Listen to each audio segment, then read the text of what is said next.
নবনির্বাচিত বিজেপি প্রদেশ সভাপতি তথা স্থানীয় বিধায়ক অভিষেক দেবরয়কে স্বাগত জানাতে আয়োজিত র্যালির পরেই উত্তপ্ত হয়ে উঠল উদয়পুর মহকুমার গর্জি এলাকা।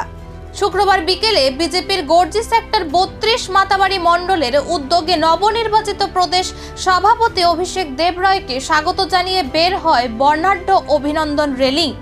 উৎসবের আবহে শুরু হওয়া মিছিল গর্জি বাজারে গিয়ে শেষ হয়। অভিযোগ, মিছিল শেষে বাজার এলাকায় উপস্থিত বিজেপি কর্মীদের ভিডিও করতে শুরু করেন তিপ্রা মথার সমর্থক হিসাবে পরিচিত সুমন মিয়া। সেই ঘটনাকে কেন্দ্র করে শুরু হয় তীব্র বাক বিতণ্ডা, যা অল্প সময়ের মধ্যেই হাতাহাতিতে রূপ নেয়। ঘটনায় এলাকায় আতঙ্ক ছড়িয়ে পড়ে। খবর পেয়ে ঘটনাস্থলে পৌঁছে পুলিশ পরিস্থিতি নিয়ন্ত্রণে আনে এবং সুমন মিয়াকে আটক করে থানায় নিয়ে যায়। এরপরই পরিস্থিতির নতুন মোড় নেয়। তিপ্রা মথার কর্মী সমর্থকরা পুলিশের বিরুদ্ধে পক্ষপাতিত্বের অভিযোগ তুলে গর্জি ফাঁড়ি ঘেরাও করে বিক্ষোভে সামিল হন।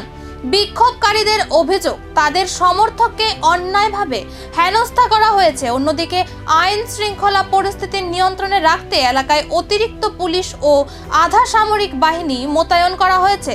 গোটা ঘটনার তদন্ত শুরু করেছে পুলিশ। আজকে যে এখানে যে একটা ভয়াবহ ঘটনা, বিজেপি আর মথার যে সংঘর্ষের মেইন কারণ কি? মেইন কারণ হইলো, আমরা দোকানে গেছিলাম, বিজেপির লোক আসলো, আমাদের ব্লক প্রেসিডেন্ট সুমন মিয়াকে জিজ্ঞাসাবাদ করলো, তাহলে মোবাইল চেক করার পর আমার মোবাইল চেক করলো, আমাদেরকে মারধর করে, তাই নিয়ে সুমন মিয়াকে আমাকে মারধর করে, আমরাকে মোবাইল চিন্তাই করে। এরা কারা করছে এই ঘটনাটা? মাতার বাড়ির লোক। মাতার বাড়ি? ওরা কোন পার্টির লোক? নাজুরা বিজেপির লোক। ওনারা কি আপনার চিনেন? আমি ওনাদেরকে চিনি না, আমরাকে চিনি। ঘটনাটা কোথায় ঘটেছে? গর্জি কিত্তে হোটেলে। গর্জি না?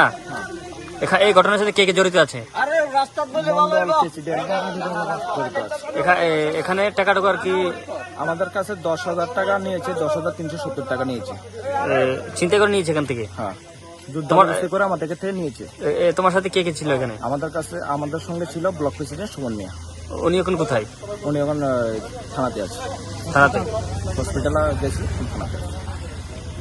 ভিডিওগ্রাফি ঘিরে শুরু হওয়া বিতর্ক কি শুধুই একটি সামান্য বচসা, নাকি এর পেছনে রয়েছে বড় রাজনৈতিক সংঘাত? তদন্তে কি উঠে আসবে আর গর্জির উত্তেজনা কোন দিকে মোড় নেবে, এখন সেদিকেই নজর সবার।